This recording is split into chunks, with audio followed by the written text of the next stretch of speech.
Off the Great Lake shores of mainland Canada, a settlement of Ojibwe natives are in desperate need of precious metal called copper.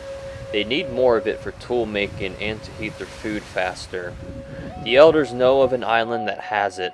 It is closest spot to them, but they must paddle 10 miles to the island in the big lake to obtain it.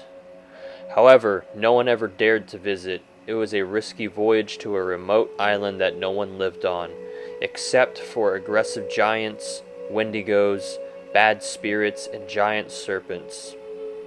The settlement was only becoming more irritated that no one wanted to volunteer, until 4 brave men of the tribe finally decided to voyage and bring back copper to their people to satisfy their wives, children, and leaders. The 4 men paddled to Mishipeshu Island. On their initial way out of shore, the waves were calm and there was no current. The men were nervous as they reached the shores of the island, but were delighted to see a bountiful supply of copper unfold right before their eyes. The men rushed into land to grab loads of the copper, loading pounds of it into their birch bark canoe. They all felt proud and confident in themselves. The second the men pushed off shore and backed into the water with their canoe, the waves began to splash violently around them. The sun hid and the sky became gloomy.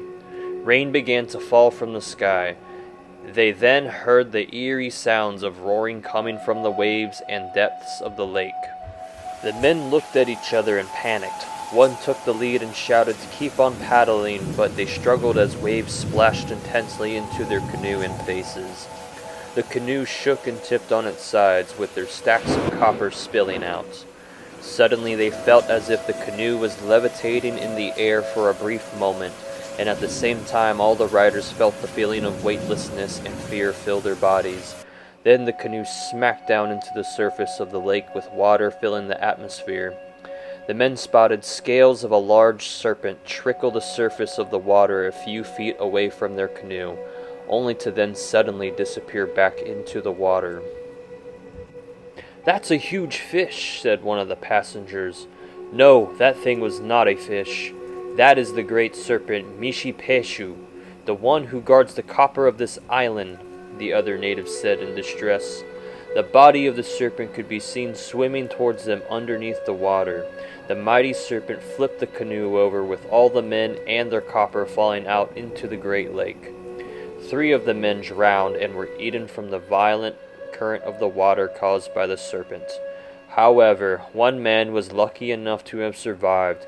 He eventually came back to his land to tell the tale. Mishipeshu is an Ojibwe word that translates to Great Lynx. It is often depicted with the head of a giant cat with horns of a bison and scales and body of a serpent. It is a powerful mythological creature known by the Anishinaabe people such as the Ojibwe, Odawa, and Potawatomi natives of the Great Lakes region of Canada and the United States. The Ojibwe believed that the underwater panther was the most important underwater animal and was known to be the master of all water creatures, including snakes. In some stories, it is thought that there were whole communities of water lynx serpents that lurked in the lakes. It was also believed that the coast of Mishipeshu Island was the main home of Mishipeshu. The island was known to have copper, and Mishipeshu guarded the copper. It was considered a bad omen to take copper specifically from Mishipeshu Island, since it was home of Mishipeshu and would be considered stealing from the lynx serpent himself. Those who do not follow this is punished by death and misfortune. Some traditions have viewed the lynx serpent as protection and luck, but the majority of stories have viewed them as violent beasts. Mishipeshu is said to live in the deepest parts of lakes and rivers where they can cause storms. As late as the 1950s, the Prairie Band of Potawatomi natives would perform a traditional ceremony for safe passage when traveling through the Great Lakes to appease the underwater panther and maintain balance with the thunderbird. Mishipeshu is considered a master of the water in opposition to the thunderbird, who is the master of the air. They are both depicted as rivals, battling eternally for the elements of nature. Some archaeologists, such as Brad Lepper, suggested that the so-called alligator mound in Ohio represents the underwater panther. Early European settlers may have mistaken Native American stories for an alligator instead at the time. There is, however, still no conclusion to this. The underwater panther Mishipeshu can be seen and visited today at the sacred spot at the Agawa Rock in Lake Superior Provincial Park in Canada.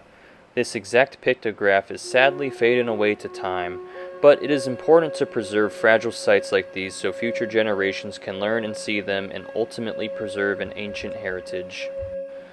The pictograph were done with red ochre and dates to around 100 to 400 years old. They may have been put there by spiritual leaders a long time ago. Well, that is all for Mishipeshu. Next time you swim in the Great Lakes, just remember to respect the land and water you're in because you might just feel it swimming by your feet. Anyways, thank you for watching. Until next time, and stay curious.